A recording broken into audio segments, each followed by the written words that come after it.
నువ్వేం కట్టలు కట్టుకో కమ్యూనిస్టోడా, నువ్వేం కట్టలు కట్టుకో కాంగ్రెసోడా, నువ్వేం కట్టలు కట్టుకో యాంటీ భారతోడా. ఇవాళ మళ్ళా India Today mood of the nation poll చేస్తే మళ్ళా ఎవరు నిలబడ్డారు తెలుసా?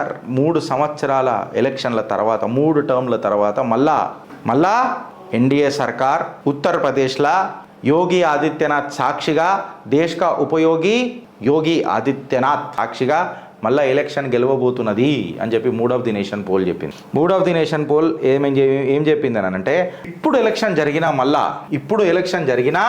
దగ్గర 300 పార్ అవుతుంది భారతీయ జనతా పార్టీ. ఇన్ఫ్యాక్ట్ ఎన్డీఏకి 343 సీట్స్ వచ్చే ఛాన్స్ ఉన్నది. ఇండియా బ్లాక్ ఏదైతే ఉన్నదో 188కి పడిపోతుంది. ఇన్ఫ్యాక్ట్ కాంగ్రెస్ 99 సీట్లు తెలిసి సుప్రియా సురేన్ ఇట్లా ఊపింది కదా, 40కి పడిపోతుంది అని చెప్పి ఇలా టాప్ పర్ఫార్మింగ్ సీఎంలల్లా ఇండియా టుడే సర్వే ప్రకారము, mood of the nation poll India Today చేసిన సర్వే ప్రకారము Himanta Biswa Sarma one of the best BJP సీఎంగా పాపులారిటీ కైవసం చేసుకున్నాడు. ఆయన పర్సంటేజ్ లాస్ట్ టైం 51 ఉండే, ఇప్పుడు అది 55%కి పోయింది. అంటే డెసిషన్స్ తీసుకునే ముఖ్యమంత్రులు చూడు, సాకులు చెప్పే ముఖ్యమంత్రులు మీకు చాలా ఉంటారు. ఇక్కడ రేవంత్ ఉన్నాడు ఇక్కడ మీకు. He can never become a number 1 CM of this country. But one of the worst CM ర్యాంకులలో నంబర్ 1 ఉండేటోడు ఎవడు ఉంటాడు అని అంటే రేవంత్ రెడ్డి ఉంటాడు. తెలంగాణ ప్రజల ఉసురు తలిగే రాజకీయంగా పాతాళ లోకానికి పోయే రాజకీయ చరిత్ర ఎవరిది ఉంటుంది అని అంటే రేవంత్ రెడ్డిది ఉంటుంది. కేసీఆర్ కంటే దుష్పరిపాలన అని అంటావా ఏమంటావా నీకు నేను వదిలిపెడుతున్నాను. మూడ్ ఆఫ్ ది నేషన్ సర్వేలా తమిళనాడుకి సంబంధించి ఇప్పటికీ ఇంకా క్లారిటీ లేదు భారతీయ జనతా పార్టీకి. మళ్ళీ గ్రాండ్ అలయన్స్ ఏదైతే ఉన్నదో అది ముంగటికి తీసుకుపోతుందా లేదా అన్నది ఒక ప్రశ్న అని చెప్పి చెప్తున్నారు.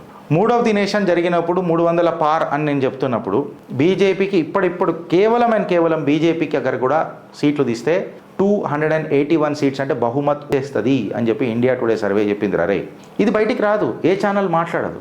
అదే కాంగ్రెస్ 99 నుంచి సుమారు 78 సీట్లకు పడిపోతుంది అని చెప్పిండ్రు. ఓట్ షేర్ ఏదైతే ఉండనో భారతీయ జనతా పార్టీది 41%కి రైజ్ అవుతుంది. అదే కాంగ్రెస్ది 3 పర్సెంటేజ్ పాయింట్లకు పడిపోయి 20%కి పడిపోతుంది అని చెప్పి mood of the nation survey చెప్పింది. కాంగ్రెస్ ప్రతిసారి రాజ్యాంగాన్ని బీజేపీకి అగర్ 400 పార్ వచ్చేసింది అని అంటే రాజ్యాంగాన్ని మార్చేసి దళితులకు బడుగు బలహీన వర్గాలకు అన్యాయం చేస్తుంది, రిజర్వేషన్లు తీసేస్తుంది, ఆర్ టు దట్ మ్యాటర్ రాజ్యాంగాన్ని మార్చేస్తుంది, మీ జిందగీలలో అంధకారం అవుతుంది అని చెప్పి బై అండ్ లార్జ్ వాళ్ళు సక్సెస్ అయినరు. కొంచెం గొప్పనో దళిత ఓబీసీ ఓట్లను కొంచెం కైవసం చేసుకోనికి ప్రయత్నం చేసారు. కాకపోతే ఇలా 6 నెలల పరిపాలన తర్వాత భారతీయ జనతా పార్టీ 6 నెలల పరిపాలన తర్వాత దళిత్ ఓబీసీలు కూడా భారతీయ జనతా పార్టీ వైపు ఉన్నారు. అలా సూప్ అంతా. ఎందుకంటే అబద్ధాలతోని ఎన్ని రోజులన్నూ నటన చేస్తావు. క్యాష్ సెన్సస్లలో ఏఐ పెట్టాలట, గిట్లున్నది గాయన అవకాశం. గిసుంటోళ్ళతోని మనం ముంగడికి పోతామా అని చెప్పి మనం చెప్తాం. ఇవాళ back to back electoral success ఏదైతే ఉన్నదో మహారాష్ట్ర, హర్యానా, ఢిల్లీ ఇవన్నీ ఖచ్చితంగా 27 సంవత్సరాల తర్వాత ఢిల్లీ. ఇది అర్థం చేసుకోరు. Point to be noted. Mood of the nation బదలాస్తు తప్పు చేసినాం అని చెప్పి ఇప్పుడు కేటీఆర్ మాట్లాడతాడు. ఏందని అంటే ఓటర్ నువ్వు తప్పు చేసినావు బీఆర్ఎస్ని ఎన్నుకోక అని అంటావు. It should be supported by an abstract data. KTR నువ్వు నీ అంతలా మాట్లాడి నీ సుఖ సౌఖ్యాలను అందులో కొంచెం చిచ్చు పడ్డది కదా అని చెప్పి మాట్లాడాడు కాదు KTR. You should understand a fact that mood of the nation ఏమున్నది, మూడ్ ఆఫ్ ది స్టేట్ ఏమున్నది. You have any abstract data? India Today చేసిన సర్వే ఒకసారి చూడు, మూడ్ ఆఫ్ ది నేషన్ ఎట్లుందో నీకు చెప్తాను. కొంచెం డేటా ప్రజెంట్ చేస్తే ఫ్రెండ్స్ మీ అందరికీ ఆధారాలతోనే చిత్రగుప్తు కాబట్టి ఇది నేను చేసింది కాదు. Mood of the nation India Today చేసిన సర్వే ప్రకారం చూస్తే ఇలా అత్యంత జనాదరణ ఉన్న నేతలల్లా ఎవర్రా నాయన ఇప్పటికీ భారతదేశంలా అని చెప్పి మాట్లాడితే 49%తోని నా ప్రధాని మేరా భారత్ అప్నా మోదీ అని చెప్పి చెప్తున్నారు. 49%. అందులో సగంకి సగం కూడా లేడు మీ జాతి గాంధీ, రాహుల్ గాంధీ. క్యాష్ సెన్సస్లలో తీసుకొని వచ్చి పెడతానన్నా ఏమన్నా సిగ్గుదప్పినోడు అనాలన్నా మనిషి అనాలన్నా ఏమనాలన్నా నాకు అర్థమవుతలేదు. చూడుర్రి ఈడ డిఫరెన్స్ చూడుర్రి మీరు.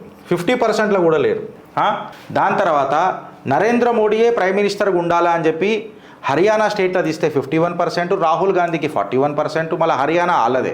జమ్మూ అండ్ కాశ్మీర్లో 40% నరేంద్ర మోడీ ఉండాలనుకుంటారు, 38% రాహుల్ గాంధీ. వీళ్ళ కూటమి అక్కడ మళ్ళీ ప్రభుత్వం ఫామ్ చేసి. జార్ఖండ్లో నరేంద్ర మోడీయే ప్రైమ్ మినిస్టర్ ఉండాలని చెప్పి 56% మంది మాట్లాడుతున్నారు.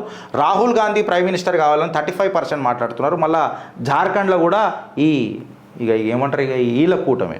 మహారాష్ట్రలో ఇప్పుడు భారతీయ జనతా పార్టీ ఉంది కాబట్టి నరేంద్ర మోడీ ఉండాలని చెప్పి 56%, రాహుల్ గాంధీ ఉండాలని చెప్పి 34%. ఈ అన్ని రాష్ట్రాలలో కూడా రాహుల్ గాంధీ అనే పేరు తీసుకుంటే కాకరిచ్చి ఉంచేటట్టే ఉన్నారు తప్ప ఎవరు కూడా మాట్లాడతారు.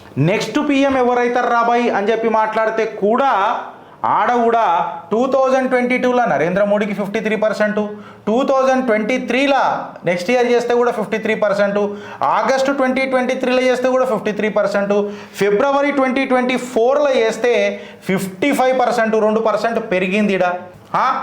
ఆగస్టు 2024లో 49% పడ్డది.